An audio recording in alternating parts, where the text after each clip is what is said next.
Coisa boa estarmos aqui nessa terceira semana, né? Terceira semana da nossa série. Para mim ela é muito especial essa noite e ao mesmo tempo ela é um pouco paradoxal, porque esse mês é o mês que eu e minha esposa partimos para a Alemanha e hoje é a minha última vez que eu prego numa terça. Então para mim é uma noite onde eu estou muito feliz e extremamente triste ao mesmo tempo. A Tiele ainda me encontrou no meio do caminho e falou: como é que tu tá, velho? Deixamos para depois esse assunto. Mas, gente, muito alegre, porque esse é um tema pertinente para os nossos dias. E eu lembrei de uma situação. Nós temos uma espécie de polo aquático com UFC na nossa família. Às vezes a gente se reúne nos domingos e depois do almoço o pessoal entra na piscina e joga polo aquático. Só que o nosso polo aquático é uma mistura com um vale-tudo. E aí é aquela coisa, o instinto viking desperta nos homens da família. E num domingo desses, jogando, eu lembro de, depois do almoço, a gente começou aquela coisa toda, aquele jogo com muita delicadeza, né? E aí o pessoal vale afogamento, e aí começa o sangue a esquentar e todo mundo quer ganhar, e ninguém quer mostrar uma fraqueza. E numa dessas jogadas, o meu time estava ganhando e me deu uma cãibra na perna direita. Quem já teve cãibra sabe do sentimento que eu estou falando. É simplesmente terrível. Parece que o inimigo, o diabo mesmo, ele se transforma em cobra e se enrola na tua perna. E a partir dali tu não consegue mais ter reação nenhuma. Foi exatamente como eu fiquei. E aí eu pensei duas vezes antes de dar um grito de socorro. Eu olhei para o time adversário e na goleira do time adversário estava o meu sogro. Eu falei, não vou gritar. Eu me nego a demonstrar minha fraqueza agora. É tudo que eu não vou fazer. Do outro gol estavam os parentes, os tios, os primos. Eu falei, cara, como que eu vou demonstrar fraqueza agora? E eu decidi ficar quieto e automaticamente eu comecei a jogar pior. E num jogo desses, um jogador jogando pior, é óbvio que logo em seguida a gente começa a perder. E eu comecei a sofrer muitos gols, o meu time começou a perder. Eu comecei a render abaixo do esperado, eu comecei a prejudicar os meus companheiros de time, o outro time virou e começou a ganhar. Só que o mais interessante foi que poucos minutos depois desse acontecido, do inimigo ter atacado a minha perna, um tio teve exatamente a mesma cãibra, só que ele era do time adversário. A diferença foi que ele deu um berro de desespero. Ah, socorro, socorro, socorro! E começou a gritar e parecia que ele ia morrer. Caraca, a reação, eu fiquei olhando o que aconteceu com ele. A reação dos dois times foi instantaneamente parar o jogo e se mover em favor dessa pessoa que clamou por socorro. E é sobre isso que eu quero falar hoje de noite. É exatamente sobre isso. O privilégio que é gritar por socorro. O privilégio que é chegar diante do Senhor Jesus e a gente dizer, Pai, está doendo. É um privilégio. Talvez não é um privilégio na sociedade, nos meios em que nós estamos inseridos, gritar por socorro. Talvez no nosso ambiente profissional demonstrar uma fraqueza não seja um privilégio, talvez seja sinônimo de fraqueza, é ou não é? Talvez demonstrar fraqueza nos relacionamentos não seja tão especial assim. Mas deixa eu te falar, para Jesus é extremamente o ponto que importa. Eu gostaria de convidar vocês para que a gente pudesse abrir as nossas Bíblias em Marcos 2,17. 2,13 até o 17.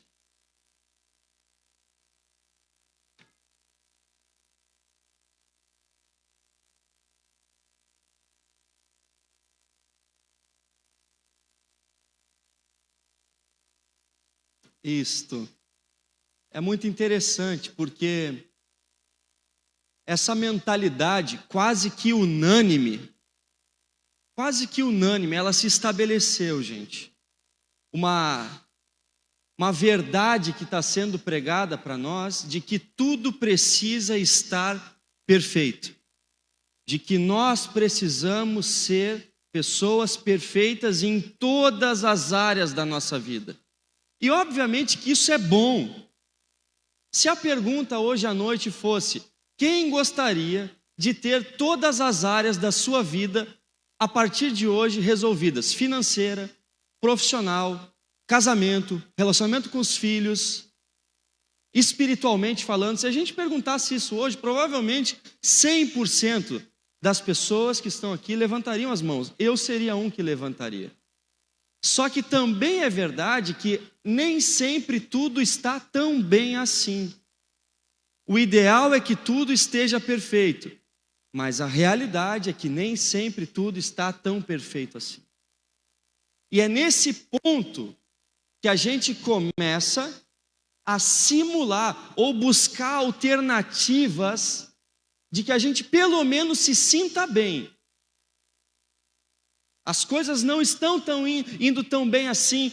Por exemplo, no nosso casamento, estão adoecidas e a gente, pela mentalidade já instalada na nossa sociedade, nós achamos que tudo deve estar perfeito, mas nem tudo está perfeito. A gente começa a tentar encontrar argumentos para que a gente se convença de que é assim mesmo que deve ser. Ruim, mas a gente quer se sentir bem ali dentro. Então acaba nesse ponto nós nos tornamos verdadeiros hipócritas, intérpretes. Isso significa a palavra hipócrita. Intérpretes, pessoas que estão interpretando algo que não está acontecendo aqui dentro. A gente tem o ideal, esse ideal não acontece, a gente se frustra e a partir disso a gente busca alternativas para poder nos sentirmos bem. E aí acaba sendo essa constante roda gigante, ela nunca sai do lugar, é tipo uma esteira, sabe? A gente quer ter uma sensação de movimento, a gente vai para a esteira e começa a se mexer, porém a gente não sai do lugar. O êxito da esteira não é a locomoção do ponto A para o ponto B, ele só gera movimento e às vezes acaba sendo assim a nossa vida enquanto a gente simula um bem-estar. Porém, nesse texto existe uma boa notícia, existe uma maravilhosa notícia que eu quero ler com vocês. Marcos 2, 13 até o 17. Jesus saiu outra vez para a beira-mar. Uma grande multidão aproximou-se e ele começou a ensiná-los. Passando por ali, viu Levi, filho de Alfeu, sentado na coletoria e disse-lhe: siga-me. Levi levantou-se e o seguiu. Durante uma refeição na casa de Levi, muitos publicanos, pessoas que eram consideradas ruins, insignificantes, pessoas consideradas sujas, trapaceiras, eram também coletores de impostos. Então, nessa refeição, tinham muitos publicanos e pecadores. E eles estavam comendo com Jesus e seus discípulos, pois haviam muitos que seguiam a Jesus. Quando os mestres da lei, que eram fariseus, o viram comendo com pecadores e publicanos, perguntaram para os discípulos de Jesus: por que o mestre de vocês, o Jesus, come com publicanos, sujos, doentes, adoecidos, mau caráteres e pecadores? Por que ele come?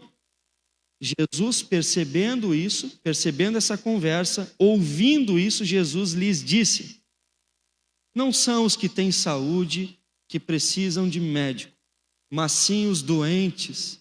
Eu não vim para chamar quem se acha justo, mas eu vim para chamar os pecadores. É um privilégio chegar diante de Jesus e dizer: está doendo?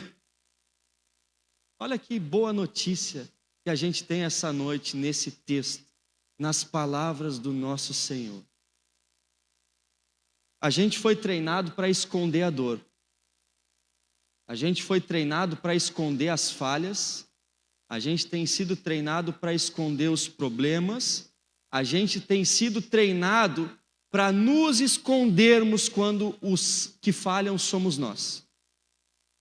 Mas deixa eu te dizer, quem esconde a dor também esconde a cura. É isso que esse texto está falando. Aquele que esconde a dor, esconde também a cura.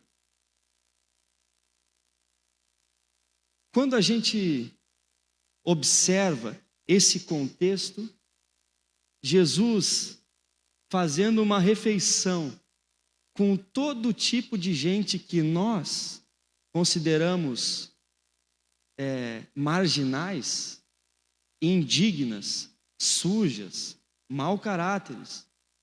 Jesus tendo uma refeição, tendo comunhão com essas pessoas, o contexto é esse. Chegam os fariseus, chegam esses que se julgam pessoas saudáveis, se julgam santos, se julgam excelentes. E aí eles olham o mestre Jesus comendo com quem não deveria, e eles começam um cochicho, eles começam a um borbulinho, começa a acontecer isso, e eles começam a se questionar por quê que ele, que diz que é o Filho de Deus, decide dar atenção para quem não presta. Olha aqui nós, pessoas aceitáveis moralmente falando, pessoas justas, porque a gente cumpre todas as regras que a gente estabeleceu. Por que ele não dá atenção para a gente? Quando fala com a gente ainda discute. Jesus, percebendo isso, olhou para eles e falou: pessoal, deixa eu falar então para vocês. Eu não vim para aqueles que já se acham saudáveis. Não são os que têm saúde que precisam de médico, mas sim os doentes. Eu não vim para chamar os justos ou os que se acham justos. Eu vim para aqueles que precisam de mim. Não vou perder tempo com quem já acha que é bom. Não vou perder tempo com quem já acha que é bom. Isso é maravilhoso, porque é exatamente a partir dessa honestidade, é a partir desse ponto, é a partir dessas palavras do nosso Cristo que a gente tem uma possibilidade de sermos curados. É nos reconhecendo doentes. Olha, se Jesus veio para os doentes, porque são os doentes que precisam do médico dos médicos, logo eu quero me candidatar nessa lista. Eu quero me reconhecer um doente, porque até hoje as minhas próprias alternativas de saúde não me conduziram a uma verdadeira cura. As minhas alternativas de saúde não passam de dose única, não passam de bem-estar. E aí eu preciso ficar vivendo de analgésico em analgésico para aliviar as minhas dores. Eu preciso ficar vivendo de choro em choro para me sentir um pouco mais aliviado. Só que a verdade é que quando eu me reconheço, quando eu olho para mim e decido passar no raio-x divino, vai ser talvez um pouco difícil, mas vai ser o diagnóstico perfeito do teu espírito, do teu caráter, da tua família, do teu casamento. Esse diagnóstico eu prefiro receber, porque é exatamente quando eu encontro com ele, eu me deparo com o tamanho da minha falha, com o tamanho dos meus problemas, com o tamanho dos meus pecados. É nesse ponto, quando eu decido passar no raio-x do Senhor Jesus, e Ele diz, eu vim para os que não têm saúde, logo quando eu quero entrar na tua fila, tá certo, eu não tenho saúde. Deixa eu te falar, Senhor, o meu casamento não vai tão bem assim. Entende? Que quando eu começo a abandonar esse personagem de que está tudo bem, e eu começo a ser honesto, a cura, ela começa a se tornar muito mais possível na nossa vida. A cura se torna muito mais próxima. A transformação fica a poucos metros do nosso coração. A transformação se aproxima da gente quando a gente consegue ter coragem o suficiente para olhar para o Senhor e saber que Ele não vai nos fazer mal nenhum se nós nos expormos a Ele. E dizer, tá certo, eu tenho sido talvez bem mentiroso. Tá doendo, Senhor. O jeito que eu trato a minha esposa tá doendo. Não é tão saudável assim como eu tenho dito. Tá doendo. O jeito que eu fecho os meus negócios não está sendo tão saudável, está doendo. Está doendo o jeito que eu manipulo as pessoas ao meu redor para que todos me elogiem. Está doendo ser esse tipo de gente. Está doendo, Pai, ser alguém extremamente magoado, que não consegue receber uma crítica. Está doendo. É esse tipo de coração que atrai os olhos de Jesus. É para esse tipo de gente, corajosa o suficiente para ser honesto consigo diante de Deus, que Jesus diz, foi para vocês que eu vim. Para quem tem coragem de levantar o dedinho e dizer aonde dói. Quem esconde a dor, esconde a cura. Logo, quem não esconde a dor, também acha a cura diante do Senhor. Amém. Amém. Glória a Deus por saber disso. Porque a minha cura, o meu coração saudável, o meu caráter transformado e o meu espírito pleno e feliz se encontra a partir do momento que eu sou honesto, que eu sou limpo e não tenho vergonha de me expor, de passar nessa maquininha que pega tudo, sabe? E aí a gente chega nesse maravilhoso consultório. E aí, para a gente retirar essa ficha, no consultório Jesus Medicinal, é esse o nome do consultório que eu dei agora. Então, para a gente ter acesso nesse consultório, a ficha se chama honestidade. A ficha se chama honestidade a partir do momento em que nós estamos dispostos a nos despirmos dessas interpretações constantes de saúde. A porta do consultório do médico dos médicos se abre para ti. E aí, tu entrega a canetinha e o bloco de receitas para quem sabe dar diagnóstico. Já perceberam que a gente é fortemente tentado e a gente acredita na nossa cabeça que nós estudamos medicina espiritual ou medicina do caráter? Porque como a gente tem facilidade para sair diagnosticando todo mundo. A gente sabe a doença do caráter de cada um aqui. Mas logo no momento em que a gente recebe um diagnóstico, as coisas não são tão fáceis assim. Uau! Existe sim um modo de não ter mais dor. Existe. Porém, ele não é o mais correto. Existe vida sem dor. E ela é dentro de um leprosário. Só que eu nunca vi ninguém ter inveja da vida de um leproso. Nunca encontrei dizendo que gostaria de trocar de vida. A lepra, a hanseníase, é uma doença onde a gente perde o sentido da dor. Os sensores, as células sensoriais do nosso corpo, elas vão perdendo força e a gente acaba não sentindo mais dor. Logo, se uma pessoa está lavando a louça e ela corta a mão, ela não percebe que cortou. Olha, ela não sente mais dor. Só que o resultado de uma hanseníase é imediatamente, daqui a algum tempo, amputar. Por exemplo, se tua mão está sofrendo disso, a amputação deve ser feita pelos cotovelos, aproximadamente. Se o teu pé inchou demais e tu não está sentindo a dor, eles amputam até o joelho e por aí vai. O resultado dessa doença, de não sentir dor, é a amputação de algum membro do teu corpo. Agora imaginem vocês isso no nosso espírito. Não deixa de ser diferente. Não deixa de ser diferente. Se a gente não sente mais dor no nosso caráter, Se a gente não sente mais dor quando mentimos, logo a verdade vai ser amputada de dentro de ti. Se a gente não sente mais dor com pensamentos constantemente impuros, a pureza está sendo amputada do teu coração. É assim que funciona. Não perde para isso. Seja honesto. Tenha coragem suficiente para chegar diante de Deus com fé e dizer: Pai, está doendo ser assim.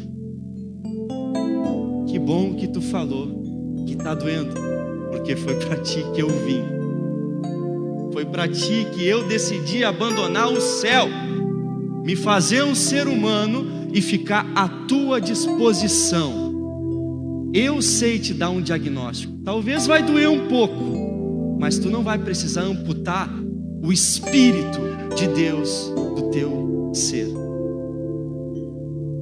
Talvez seja tempo de nós fazermos isso. Talvez seja tempo de nós pararmos de tomar analgésico para a dor e nos encontrarmos com o melhor cirurgião do universo e pedir para que ele diga para nós exatamente o ponto que a gente precisa mudar. Ele vai saber o remédio ou a cirurgia a ser feita. É tão bom, não vai te fazer mal. Deus é amor, e se expor diante desse amor não vai te matar, vai te curar. É isso que eu desejo para vocês, meus irmãos, nessa noite. Vamos se colocar de pé?